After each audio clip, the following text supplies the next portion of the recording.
Hello. Welcome to another episode of The Life with Liz.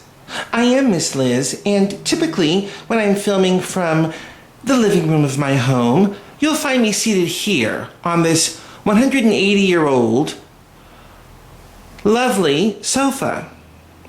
However, today I decided I will stay behind the camera and let something else or some things else take center stage.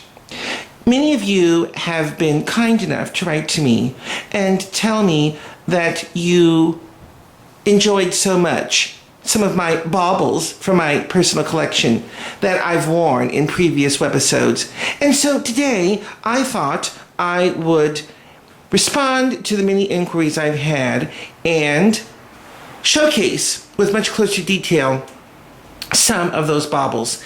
Now, you're looking right now at my Cartier jewelry case. I really don't use it that often. And in fact, I use it for storage for some of my pieces. And so I brought it out today, and I'm going to open it up so I can get out some of the pieces. Let's start with the Krupp.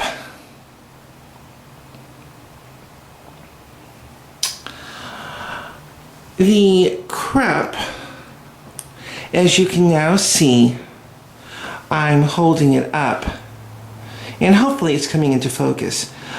This is the Krupp replica. Of course, it's not the real thing that Elizabeth Taylor owned. However, I did have this ring custom made according to the exact specifications that my jeweler was able to get from the original GIA report. So, although it is, of course, not the Krupp diamond, or even a diamond, it is, in fact, a faithful duplicate of the original. The measurements and the carat weight are all exactly as the original has them, and the Asher-style cuts also have been faithfully reproduced here. You know, really and truly, this ring is wonderful. I'm kind of going around the room now so you can see it. I'm filming this.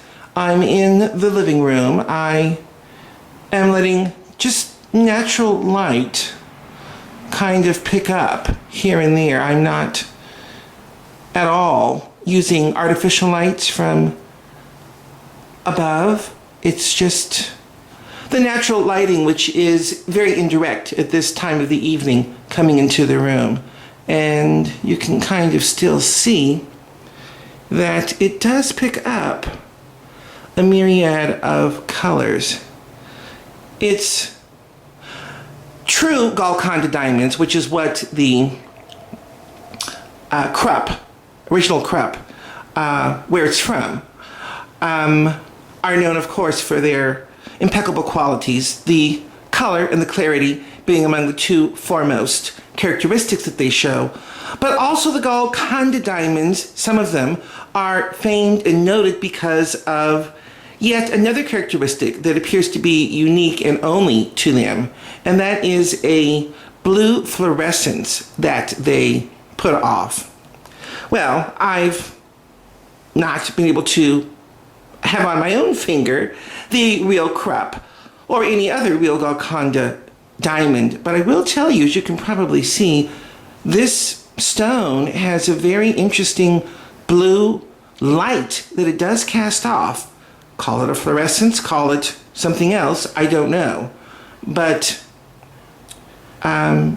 really the colors have been duplicated quite nicely. So, here again is the Krupp.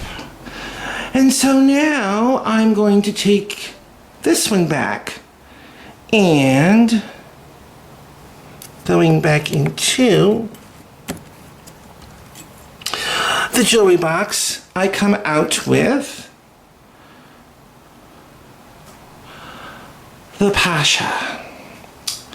The Pasha, this stone, even larger by the way, than the Krupp, although a totally different cut and a totally different shape. This is the configuration that the Pasha first arrived to Barbara Hutton in. It was an octagon, 8-sided shaped stone that she disliked, and she sent it back to Cartier and had it slightly recut, and it lost a little bit of its carat weight in the process. But anyway, this is what the original would have looked like. Now the mounting, again, done by Cartier, I have no idea what it looks like. I actually, when I decided to have this ring made, I went to Cartier on 5th Avenue in Manhattan and inquired about having them make the mounting for me for this stone. Originally, they said yes, and they called Paris, and Paris said no. They would not go into their vault because they do have the original drawing, I found out, still in the vaults in Paris, archived, of Barbara Hutton's original mounting. But they refused to duplicate it, although at first they said they would. So I had to, left to my own devices, try and find a mounting that I felt was authentic in appearance to what the real one would look like. There are very few pictures of Barbara Hutton actually wearing the Pasha, and none of them are done at close range as I'm showing you now. So, but this is a brute of a ring. Whenever I put it on, it's enormous. And again, the indirect light really just kind of gives you a little glimmer of what it actually does in the direct light, which is to dazzle. Every facet just really seems to come to life. So